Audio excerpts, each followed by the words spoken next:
কাজে আমি জামাতকে বলবো, হক্কানি ওলামায়ে কেরামের সাথে আপনাদের যে মতনৈক্য আছে, জলদি জলদি সেই মতনৈক্যগুলি দূর করে ফেলেন। মাঝখানে মাদার গাছ রেখে যতই বুক বুলাবার চেষ্টা করি না কেন, বুক মিলবে না। আসসালামু আলাইকুম রহমতুল্লাহ।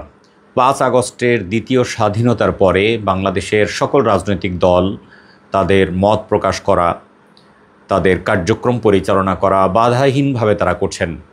অবশ্য চরমনাইয়ের পীর সাহেব বা ইসলামী আন্দোলন বাংলাদেশ তারা গেল 15টা বছরেও তাদের কার্যক্রম ঠিকঠাকভাবেই তারা পালন করতে পেরেছেন, তা বাধাহীনভাবে, তাদেরকে কেউ বাধা দেয়নি। যাই হোক, এ বিষয়ে কথা বলতে চাই না। যে বিষয়টি কথা বলতে চাই, এই সময়ে এসে বিশেষ করে ইসলামী সংগঠনগুলো বিএনপি সহ সবাই তাদের কার্যক্রম চালিয়ে যাচ্ছে, সংগঠন গুছানোর জন্য চেষ্টা করছে। বিশেষ করে জামাত ইসলামী তাদের কার্যক্রম পরিচালনার সাথে সাথে সমাজ সংস্কারের বিভিন্ন কাজে তারা হাত দিয়েছে। বন্যার্তদের পাশে দাঁড়ানো, যারা এই আগস্ট মাসে, জুলাই মাসে বা এই আন্দোলনে শাহাদাত বরণ করেছে তাদের পরিবারের পাশে দাঁড়ানো, যারা পঙ্গু আছেন, যারা অসুস্থ আছেন, বিভিন্নভাবে সমস্যাগ্রস্ত আছেন, তাদের সহযোগিতা করা, তাদের পাশে দাঁড়ানো, সান্ত্বনা দেওয়া, এই বিভিন্ন কাজের মাধ্যমে জামাত ইসলামী সাধারণ মানুষের মধ্যে একটি জায়গা করতে সক্ষম হয়েছে। এটা সবাই মনে করেন। কেউ কেউ এইরকমই মনে করেন যে পরবর্তীতে জামাত ইসলামী বাংলাদেশের রাষ্ট্র ক্ষমতায় অধিষ্ঠিত হবেন। যাই হোক, এ বিষয় নিয়ে অনেক কথা আছে, কিন্তু এই সময়ে চরমনাইয়ের পীর সাহেব বা ইসলামী আন্দোলন বাংলাদেশের নায়েবে আমির তিনি একাধিকবার ঐক্যের কথা বলেছেন, আবার সেই ক্ষেত্রে বলেছেন যে জামাত ইসলামী তাদের হক্কানি ওলামায়ে কেরাম তাদের বিষয়ে যে কথা বলেন সেই বিষয়গুলোর উপরে তাদের এখনই ক্লিয়ার করা উচিত, সেইখান থেকে সরে আসা উচিত। এমনকি ফেস দ্য পিপলে বলেছেন জামাত এখনও এক চুল পরিমাণ সেখান থেকে সরে আসেনি। আসলে আমরা যদি দেখি যে ঐক্যটা কিসের জন্য ঐক্য হবে, জামাত ইসলামীর সকল লোক গিয়ে ইসলামী আন্দোলন বাংলাদেশে যোগ দিবে, অথবা ইসলামী আন্দোলন বাংলাদেশের সকল লোকজন চরমনাই পীর সাহেব সহ তারা জামাত ইসলামীতে যোগ দিবে? এই ক্ষেত্রে তাদের মতবিরোধের জায়গাগুলো পরিষ্কার করা বা সেগুলো সংশোধন হওয়ার কি আছে? ঐক্য হবে। তিনিই আবার বলেছেন যে যেহেতু নির্বাচনের এখনও অনেক দিন বাকি, সময় আছে হাতে, তার মানে হচ্ছে কি নির্বাচন কেন্দ্রিক ঐক্য। নির্বাচন কেন্দ্রিক ঐক্য হলে সেইখানে নিজেদের মতবিরোধ দূর করা, হক্কানি ওলামায়ে কেরাম কি মনে করেন সেইটা চিন্তা করা বা সেই বিষয় নিয়ে জামাতের কথা বলা, এইসব কথা তো আসতে পারে না। এখানে কয়েকটা প্রশ্নের সৃষ্টি হয়। তিনি প্রায়ই বলেন যে হক্কানি ওলামায়ে কেরাম।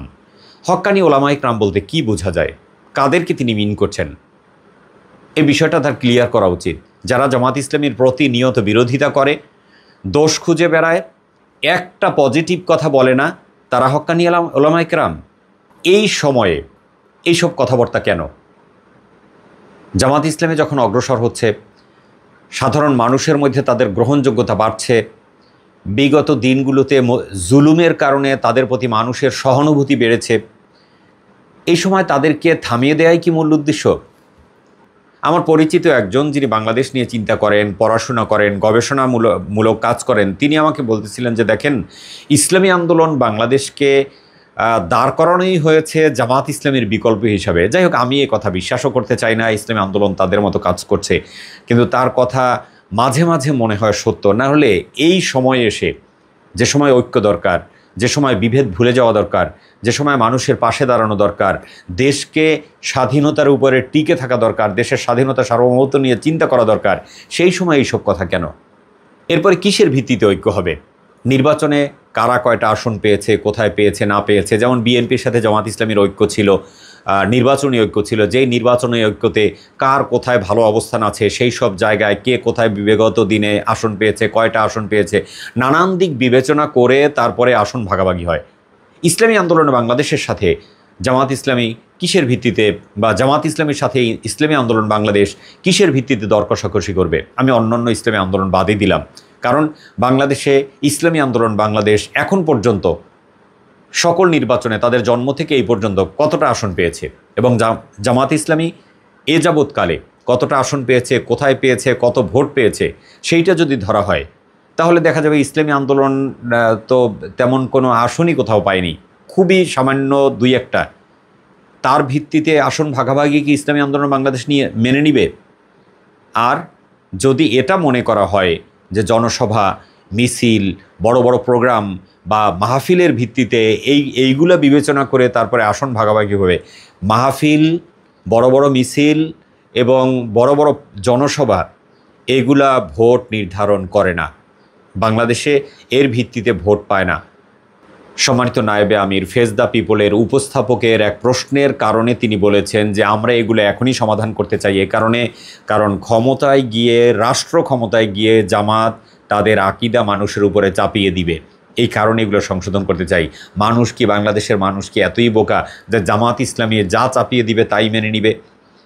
আর জামাত ইসলামী তো আপনার কথায় ক্ষমতায় গিয়ে মানুষের উপরে তাদের আকীদা চাপিয়ে দিবে কথা আপনি বলছেন, কিন্তু আপনি তো চাচ্ছেন ক্ষমতায় না গিয়েই জামাতের উপরে আপনার মতামত, আপনার আকীদা জামাতের উপরে চাপিয়ে দিতে। আপনি তো এখনই সেই কথা বলছেন।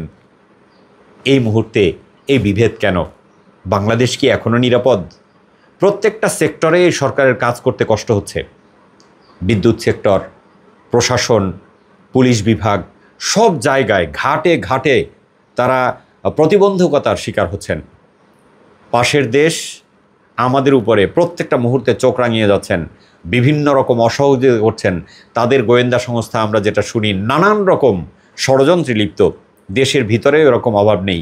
এই সময়ে ঐক্যের বদলে এরকম অনৈক্যের কথা, এই সময়ে ঐক্যের বদলে মানে এক কথার বদলে নানানজন নানান কথা বলা, একজন আরেকজনকে বিদ্রুপাত্মক কথা বলা, এটা কতটুকু সঙ্গত? শুধুমাত্র ইসলামী আন্দোলন বাংলাদেশ এবং জামাত ইসলামী নয়, বাংলাদেশের প্রত্যেকটা রাজনৈতিক দল, প্রত্যেকটা ব্যক্তি তাদের এই মুহূর্তেও আগামী নির্বাচন পর্যন্ত এক হয়ে একই সুরে কথা বলা উচিত, কাদা ছড়াছড়ি বন্ধ করা উচিত, এমনকি বিএনপি এবং জামাতেরও। কারণ বাংলাদেশ এখনও শত্রুমুক্ত হয়েছে বলে আমার কাছে মনে হয় না, এটা বাংলাদেশের সাধারণ মানুষও মনে করে না।